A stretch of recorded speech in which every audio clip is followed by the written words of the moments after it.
ಮದ್ದೂರು ತಾಲೂಕು ಭಾರತೀನಗರದ ಸರ್ಕಾರಿ ಪದವಿ ಪೂರ್ವ ಕಾಲೇಜನ್ನು ಸ್ಥಳಾಂತರಿಸುವ ಹುನ್ನಾರ ರೂಪಿಸಲಾಗಿದ್ದು, ಅದನ್ನು ಮಳವಳ್ಳಿ ಕೊಳ್ಳೇಗಾಲ ರಸ್ತೆಯಲ್ಲಿನ ಪದವಿ ಕಾಲೇಜಿನ ಆವರಣದಲ್ಲಿ ಕಟ್ಟಡ ನಿರ್ಮಿಸಿ ಸ್ಥಾಪಿಸಬೇಕು ಎಂದು ಮಂಡ್ಯ ರೈತ ಸಂಘದ ಉಪಾಧ್ಯಕ್ಷ ಕೆ. ರಾಮಲಿಂಗೇಗೌಡ ಒತ್ತಾಯಿಸಿದರು. ಸುದ್ದಿಗೋಷ್ಠಿಯಲ್ಲಿ ಮಾತನಾಡಿದ ಅವರು, ಸದರಿ ಕಾಲೇಜಿನ 2003ರಲ್ಲಿ ಡಿಸಿ ತಮ್ಮಣ್ಣ ಶಾಸಕರಾಗಿದ್ದ ಸಂದರ್ಭದಲ್ಲಿ ಅವರ ಸ್ಥಳದಲ್ಲೇ ಸರ್ಕಾರಿ ಕಾಲೇಜು ನಿರ್ಮಿಸಲು ಕ್ರಮವಹಿಸಿದ್ದರು. ಆದರೆ ಈಗ ಸ್ಥಳ ಹಿಂಪಡೆಯುವ ಸಲುವಾಗಿ ವಿದ್ಯಾರ್ಥಿಗಳನ್ನು ವರ್ಗಾಯಿಸಿ ಕಾಲೇಜನ್ನು 12 ಕಿಲೋಮೀಟರ್ ದೂರದ ಮದ್ದೂರಿಗೆ ಸ್ಥಳಾಂತರಿಸಲು ಹುನ್ನಾರ ಹಣೆದಿದ್ದಾರೆ ಎಂದು ಆರೋಪಿಸಿದರು. ಕೇವಲ 33 ಮಂದಿ ವಿದ್ಯಾರ್ಥಿಗಳಿಂದ ಆರಂಭವಾದ ಕಾಲೇಜಿನಲ್ಲಿ 900ಕ್ಕೂ ಹೆಚ್ಚು ವಿದ್ಯಾರ್ಥಿಗಳು ದಾಖಲಾಗುವ ಮೂಲಕ ಜಿಲ್ಲೆಯಲ್ಲಿ ಅತಿ ಹೆಚ್ಚು ದಾಖಲಾತಿ ಹೊಂದಿದ ಕಾಲೇಜಿನಲ್ಲಿ 2ನೇ ಸ್ಥಾನದಲ್ಲಿತ್ತು. ಆದರೆ ಕಾಲೇಜು ಸ್ಥಳಾಂತರದ ಅಪಪ್ರಚಾರದಿಂದ 2025-26ನೇ 125 ವಿದ್ಯಾರ್ಥಿಗಳ ದಾಖಲಾತಿಗೆ ಇಳಿಮುಖ ಕಂಡಿದೆ. ಈಗಾಗಲೇ ಕಾಲೇಜಿನ ವಿದ್ಯಾರ್ಥಿಗಳನ್ನು 1.5 ಕಿಲೋಮೀಟರ್ ದೂರದ ಅಣ್ಣೂರು ಹಾಗೂ 12 ಕಿಲೋಮೀಟರ್ ದೂರದ ಮದ್ದೂರಿನ ಸರ್ಕಾರಿ ಕಾಲೇಜುಗಳಿಗೆ ವರ್ಗಾಯಿಸಿದ್ದಾರೆ ಎಂದು ದೂರಿದರು.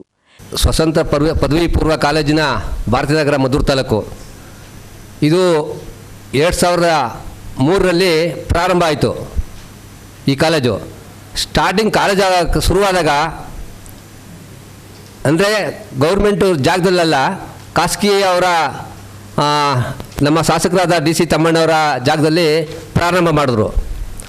ಅವತ್ತು 63 ಜನ PU ಕಾಲೇಜಿನವರು ಹುಡುಗರು ಅಡ್ಮಿಷನ್ ಆದರು.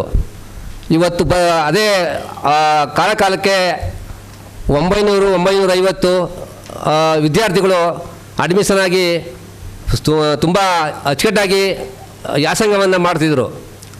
ತತ್ಕ್ಷಣ ಈಗ ಆ ಕಾಲೇಜನ್ನು ವರ್ಗಾವಣೆ ಮಾಡಬೇಕು ಅಂದರೆ ಗೌರ್ಮೆಂಟು ಜಾಗ ಇಲ್ಲ, ಖಾಸಗಿ ಜಾಗದಲ್ಲಿ ಇರ್ತಕ್ಕಂಥ ಜಾಗವನ್ನು ನೀವು ಬಿಟ್ಕೊಡಿ ಅಂತೇಳಿ ಜಾಗದವರು ಒತ್ತಾಯ ಮಾಡಿದ್ರು. ಹಾಗಾಗಿ ನಮ್ಮ ಉಲ್ಲೇಖ ಅಂದರೆ ನಿರ್ದೇಶಕರು, ಶಾಲಾ ನಿರ್ದೇಶಕರು, ಶಿಕ್ಷಣ ಇಲಾಖೆ ಅವರು ಜಾಗವನ್ನು ಖಾಲಿ ಮಾಡಬೇಕು ಅಂಥೇಳಿ 6/6ರಲ್ಲಿ 2025ರಲ್ಲಿ ಅವ್ರಿಗೆ ಒಂದು ಪತ್ರವನ್ನು ಕೊಟ್ಟು ಆ ಜಾಗವನ್ನು ಖಾಲಿ ಮಾಡಿಸೋಕ್ಕೆ ಇವತ್ತು ಒಂದು ನೋಟಿಸನ್ನು ಹಾಕಿದ್ದಾರೆ.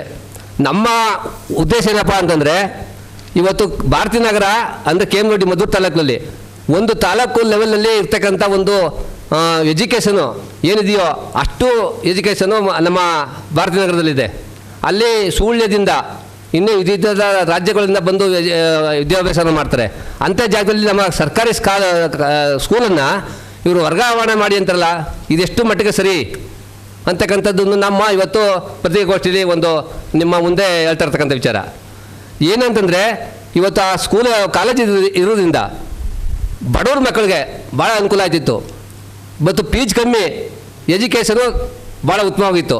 ಇವತ್ತು ಏನು ಮಂಡ್ಯದಿಂದ ಬರ್ತಿದ್ರು, ಮಳವಳ್ಳಿಯಿಂದ ಬರ್ತಿದ್ರು, ಮದ್ದೂರಿಂದ ಬರ್ತಿದ್ರು.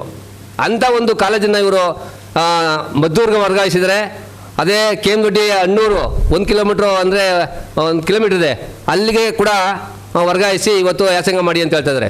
ಈಗ ಅಂದರೆ ಸ್ಕೂಲು ಅಣ್ಣೂರಲ್ಲಿದೆ, ಅಡ್ಮಿಷನ್ ಆಯ್ತಾರ್ದು ವರ್ಷಕ್ಕೆ ಬರೀ 12-13 ಅಂಥ ಕಾಲೇಜಿಂದ ಮಡಿಕೊಂಡು ಇಲ್ಲಿ ಈಗ ಆಲ್ರೆಡಿ ಪ್ರೆಸೆಂಟ್ ಇರ್ತಕ್ಕಂಥ 121 ಜನ ಈಗ ಆಲ್ರೆಡಿ ವ್ಯಾಸಂಗ ಮಾಡ್ತಾವ್ರೆ.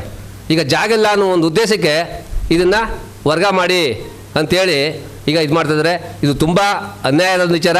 ನಮ್ಮ ಉದ್ದೇಶ ಏನಪ್ಪ ಅಂತಂದರೆ, ಸರ್ಕಾರಿ ಜಾಗವನ್ನು ನಾವೇ ಹುಡುಕಿದ್ದೀವಿ, ಇವತ್ತು ಹುಡುಕಿ ಅವ್ರಿಗೆ ಗುರುತು ಮಾಡಿ ಕೊಟ್ಟಿದ್ದೀವಿ.